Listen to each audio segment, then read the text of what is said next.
Hey guys, Joshua today. We're here to talk about Nico Hulkenberg moving to Renault for the 2017, 2018 and even possibly 2019 season. So this is a big bit of news in the F1 driver market. And finally Renault have shown their hand and we're getting Nico Hulkenberg at Renault. So they've pretty much gone after a lot of the experienced drivers on the grid.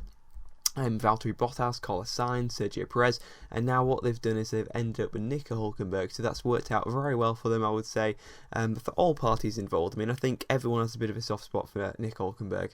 He's been there or thereabouts in terms of trying to get a top drive. You know, we saw him so nearly get a drive at Ferrari a few years ago, same with Lotus as well.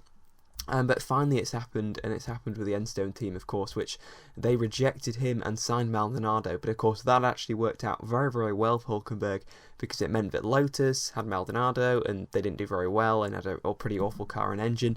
And Hulkenberg joined Force India and had a really, really good couple of 3 years, from 2014 to 2016, a second spell with Force India, which went very, very well. I mean, Hulkenberg had a good couple of first years in Formula 1. 2010 and 2012 were pretty solid years. You could tell he was, he definitely had the potential to grow. He wasn't one of those where he kind of came in and was instantly really, really good, but he was one that had won so much in junior Formula, it was hard to ignore him. And then, of course, we had Brazil 2010 and Brazil 2012 as well happen, so I think that kind of did show us the potential for Nico Hulkenberg.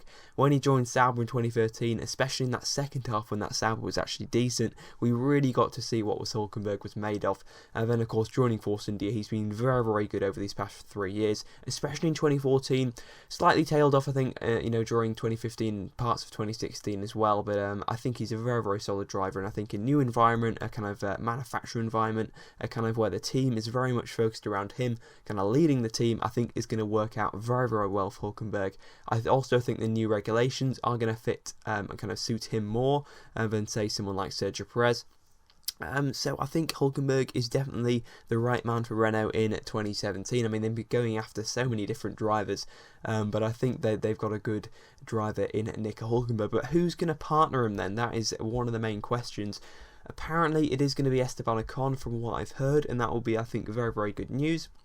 And for anyone who doesn't know, I'm a big fan of Esteban Ocon, but I will admit that his time in Formula 1 so far hasn't been lightning, really. I mean, he had a really good Japanese Grand Prix, he outqualified Verlaine, I think, in the last 2 Grand Prix now, but really, stuff like his Malaysian Grand Prix race, which was pretty poor, really. He's getting kind of, speeding in the pit lane penalties and various infringements, which you really don't want from someone who's going to a works team. So I think a lot of people are questioning if he's ready, and I can certainly, understand that. But I think the kind of taking a risk on Ocon for 2017 would be the way to go, because he has absolutely huge potential and really, really could pay off for Renault. If they have Hulkenberg, who's very experienced, safe pair of hands, who really could finally end his podium drought. Probably not next year. I mean, it really depends on how good that Renault is next year and how much you want to put your money where your mouth is, really, in terms of Renault getting a podium next year. That's a discussion for another day. But I think Ocon will be a really, really good choice. So I think we've got Ocon then and Hulkenberg pretty much locked in at Renault. I mean, there's still Magnussen, still Valtteri Bottas. People, keep on bringing up this Bottas thing. For me, he's basically, Williams want him for 2 years. Bottas only wants a 1-year deal at Williams. So there's a bit of a kind of locking of horns there at Williams. But I think that it's all kind of politics, which will sort itself out. And therefore, I think that, Bottas will be staying at Williams. He'll be partnered by Lance Stroll, which is really, really good news. I mean, we haven't got that officially, but it's pretty much all but confirmed. So we've got Stroll and Bottas at Williams. Then we've got Hulkenberg and Ocon at Renault. We got, hopefully, Pierre Gasly coming in at Toro Rosso. I mean, that's a bit up in the air at the moment. And hopefully that is going to go through, because I think that he is got to replace Danny Fiat really next year, but it looks like that Fiat could be possibly staying around, so maybe another twist in the tail there. But surely they're going to go with Gasly and Sainz. We've got Van Dorn at McLaren as well. So basically what I'm trying to say is we have a really, really packed grid for next year. So much talent. I feel like we're getting rid of a lot of kind of driftwood, deadwood, that's kind of had its time in Formula 1. I mean, I don't mean to disrespect Button or Massa.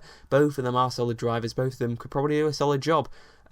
But it is very kind of, they've got a glass ceiling, and some of these young drivers really don't have that. They could really go any which way. They really could develop into world champions, whereas you kind of know that Button on, Massa, they're not going to win races, they're not going to be your championship contenders, whereas a lot of these drivers, even in the midfield, we're going to have so much great fights for, say, 11th and 12th for some really, really good talents, all trying to kind of get the lower end of the points. So I'm very much looking forward to 2017, even if the cars aren't quite living up to what the big revolution first suggested. I feel like that the driver quality is going to be that high. We're going to have so many interesting stories up and down the grid. Force India then, because of course Hulkenberg's leaving. Who's going to replace Hulkenberg at Force India and partner Sergio Perez? That is the tricky one. I mean, first of all, of course, I think me and, of course, pretty much everyone knows it's not really hard to put this link together, that Pascal Wehrlein will be heading there. But then we've had, I've had quite a few whispers in that there could be a bit of a surprise on the cards, that he might not actually be the driver going there. I've heard reports that Ocon could be going there. That's what Autosport pretty much reported in their article, which I thought was very interesting, because it feels like if Ocon went to Force India, he would block Wehrlein's move up the grid, whereas if Ocon went to Renault, he'd move up the grid and Wehrlein could move up the grid. So I felt like that's a bit of an interesting one, and surely if you're Mercedes, you let Ocon go to Renault and you let Wehrlein go to Force India. But then I guess it depends, because I guess if Renault get Ocon, does that mean he's now a full-time Renault driver and he's not signed to Mercedes anyway? I'm guessing that's going to be the politics, and I reckon that could take a while to sort out. So probably won't expect an announcement for Renault's second driver, and for what Wehrlein's doing as well, for probably quite a bit. But you never know. I mean, they could just announce something out of the blue.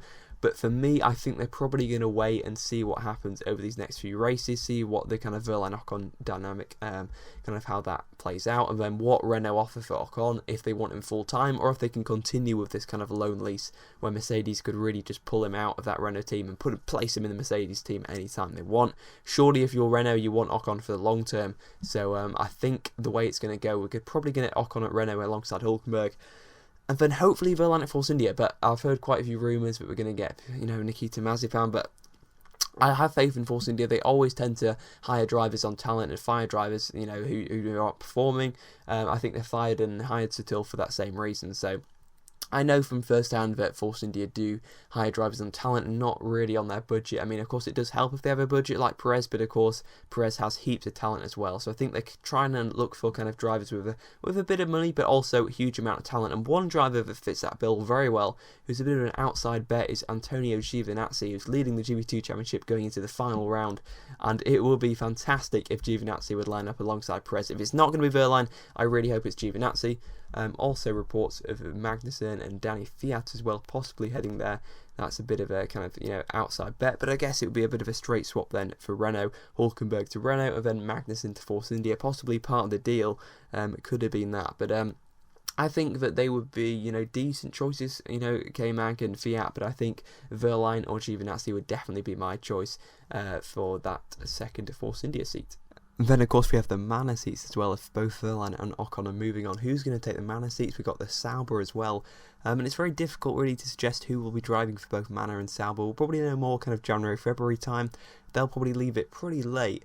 But I would expect Ericsson to probably stay on at Sauber. Haryanto possibly to return to Manor.